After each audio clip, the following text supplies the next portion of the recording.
France, 1944. The earth shook under the relentless thunder of artillery.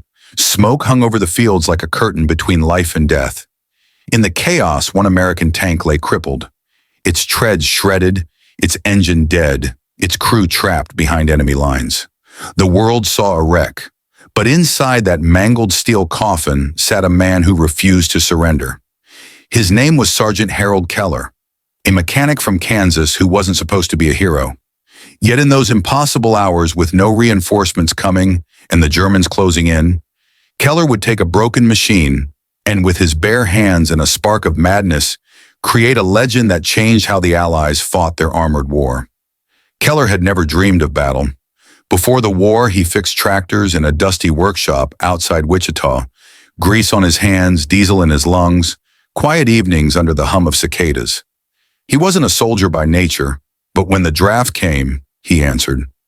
The Army saw a mechanic, not a fighter, and that's how he ended up inside the belly of an M4 Sherman tank, wrench in hand instead of rifle. To him, every bolt, every piston was a language, one he could read when others only saw metal. But that morning near the outskirts of St. Lo, the language of machines turned into the chaos of war. A German 88mm shell screamed across the hedgerows and struck their Sherman like the hammer of God. The explosion tore through the right tread and crippled the drive sprocket. Smoke filled the cabin, choking, blinding. The commander was dead before Keller even realized they'd been hit. The rest of the crew stumbled out into the mud, dazed, disoriented, while German armor prowled in the distance. Radio contact was gone. Reinforcements were 2 miles behind and pinned down. Keller looked around at the ruined tank, his only protection now a useless hunk of metal. His orders were to abandon it, retreat to friendly lines. But something inside him rebelled. He couldn't leave it, not because of pride or orders, but because he saw something no one else did. Potential. The tank wasn't dead. It was only broken. And broken things could be fixed. He tore off his gloves, dove back into the smoking hull, and began to work. Every movement was agony. The heat from the engine block seared his arms. The smell of oil mixed with blood. The air so thick with dust it burned his lungs. He scavenged parts from the wreckage. A twisted track link here, a bent tension bar there. His hands bled as he hammered metal into shape with a wrench and a rifle stock. Hours passed. German voices echoed through the hedgerows, closer every minute. But Keller didn't stop. Somewhere between desperation and genius, a man's will fused with steel, and an idea was born. By dusk, the field was silent except for the distant growl of panzer engines.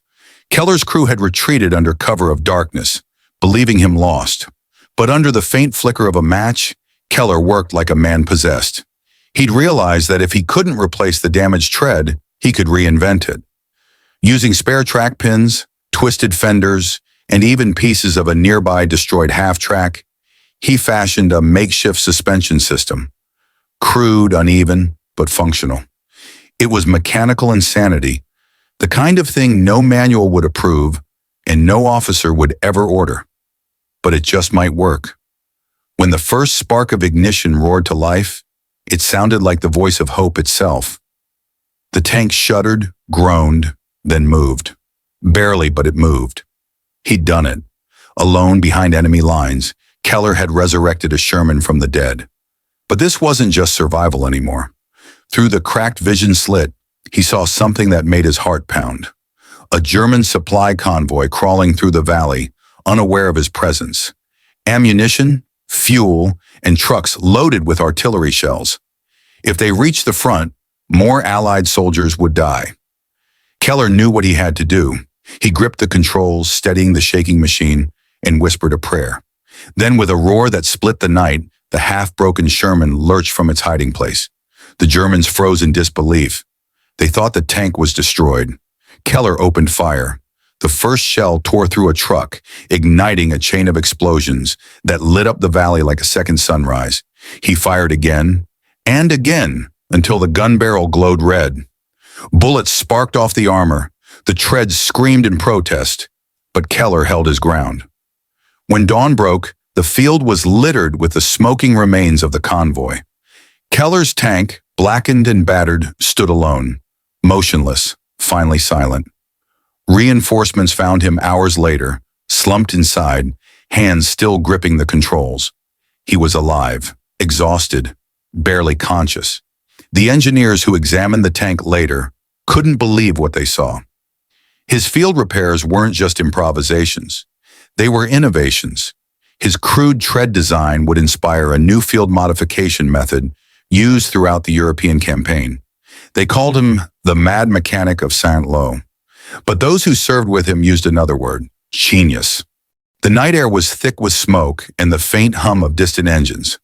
Keller crouched inside the belly of the ruined Sherman, lit only by the trembling glow of a match. His hands were shaking, his body bruised and burned, but his mind was alive, sharper than it had ever been. Fear had turned to focus. The Germans were close. He could hear them shouting in the hedgerows, their boots crunching over gravel. But Keller didn't think about dying.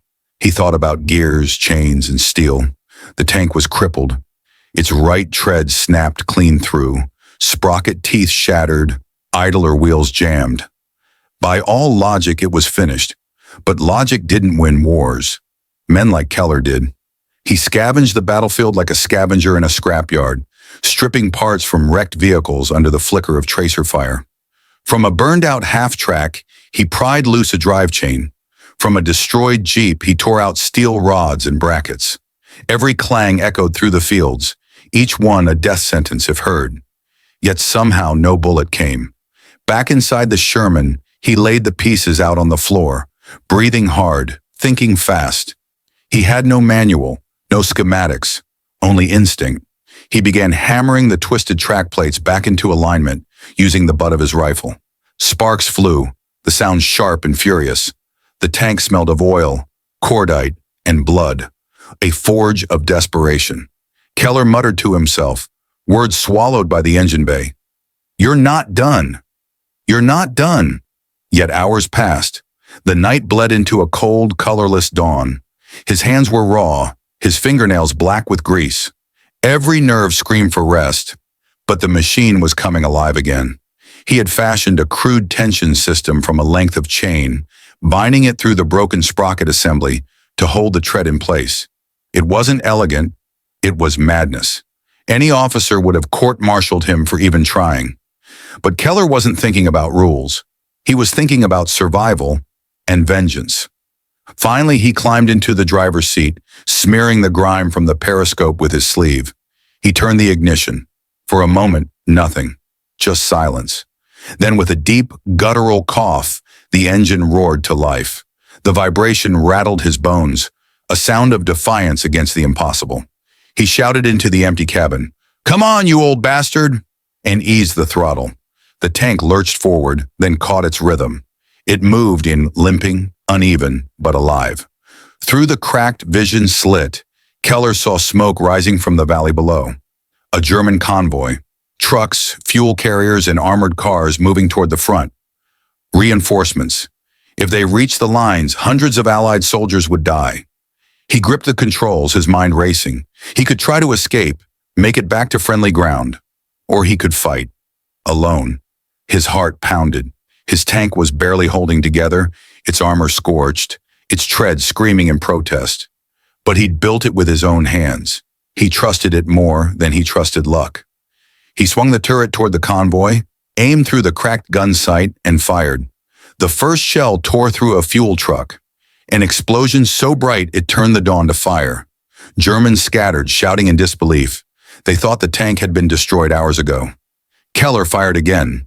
A second truck ignited, the blast sending flames across the road. He advanced, slowly, methodically, each shell ripping into the convoy. The tank was groaning, leaking, breaking apart. But Keller didn't stop. For 15 minutes, he waged a one-man war. When the last round left the barrel, the valley below was an inferno. He had destroyed the entire column, munitions, fuel, supplies, all gone. The German advance stalled before it began. Then at last the engine gave out. The Sherman rolled to a halt amid the smoke and silence. Keller slumped in his seat, the heat and exhaustion washing over him. His body was shaking, his ears ringing. But somewhere in the distance, he could hear it, the sound of Allied tanks approaching. Reinforcements. He had bought them time. When they found him hours later, he was half-conscious, still gripping the controls. The officers stared at the tank, unable to believe what they saw. His improvised tread, that wild, impossible fix, had not only worked, it had held through combat. What he had built out of desperation would become a template for future field modifications. That night, as medics treated his burns, someone asked him what made him stay.